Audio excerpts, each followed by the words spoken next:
دوی چغې ته وباسو تیزې تیزې وباسو ته دوی نور بله مو وباسو ته کوو بس تاسو موږ څه خبره وکړو تاسو مسلمان یو که کافران یو مسلمان یو مسلمان یو څو کسان یو دوه کسان دغه سره څومره وخت کېږي چې تاسو ورسره یو یو لږ وخت وشو او تاسو دې ته څه له راغلي څه وجې نه پرې راغلي یو څه وکړو کم تکلیف ورکوو تاسو دې ماشوم له په کوم ځای کې تکلیف ورکوئ ورته سکول کې پیچھے کوو بیا راغورځوئ بېهوشه یې کړو ته یې وغورځول څنګه یې وغورځول ما ته بېهوشي وښودوله داسې بېهوشه کړو که نه زورونه پرې کوو صرف داسې بېهوشه وي ښه سکول کې بېهوشه کوو او سکول نه بار مدرسه کې که کور نه بار کور کې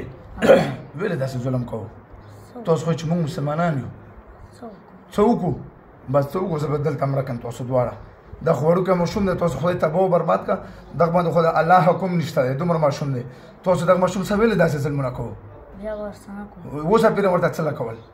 تاسو دوه عمرونه څومره عمر دی تاسو دوه کسانو څومره نه دغه ماشوم نه هم کم دی نو بیا دغه بدن کې تاسو څنګه راڅو تاسو دواړو نامې څه نامې دي دواړو والا عمر آصف تو آصف نه مانه کو عمر او ته عمر یې بېهوشه کوي که آصف یې بېهوشه کوي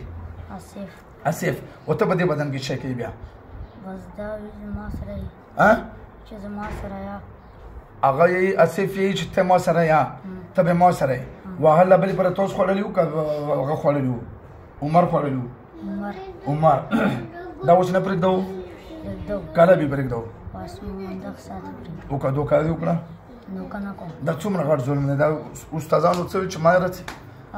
دا اوس وګورو سکول نه استادانو راښاغلی چې دا مه راوله د دې وجې نه نورو ماشومانو ته تکلیف جوړېږي دا ظلم نه شو خنزیرانو شو ظلم دی که نه تاسو د ګناه کار کوو که ثواب والا ده دا ثواب دی دا ګناه ده د ګناه کار ویلې کوو اوس پرې ویلې کولو 3 میاشتې ویلې بېهوشه کړو ښه سم ده ګناه ورسو واچو دلته ګوتې واچو صحیح غوږونه ورسو ونه صحیح غوږونه ورسو بیا به کوو داسې ظلم بیا به تکلیف ورکوو که بیا ورکړو بیا دا سزا یې خوښه شوه که نه دې نه سخته به وي بیا سخته به وي قسم وخورو کلمه تېره کړو شوبه صلی الله علیه وسلم موږ دواړه قسم کوو چې بیا به دغه ماشوم له تکلیف نه ورکوو نه په سکول کې نه کور کې نه کور نه بار وعده که دوکه کوي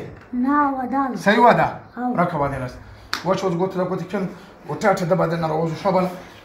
زور سره ته وځو دواړه شابه واچو بیا زور وکړه چې نه پټ پاتې نه شي څه نوم دی دی حمزه اول څه نوم یې واخیستی ډبل نه مخکې نه واخیستل شوې که نه څنګه یې ښه یې سپک شوې پیری خو نه یې ټیک یې بدن خو دوی دواړه نشته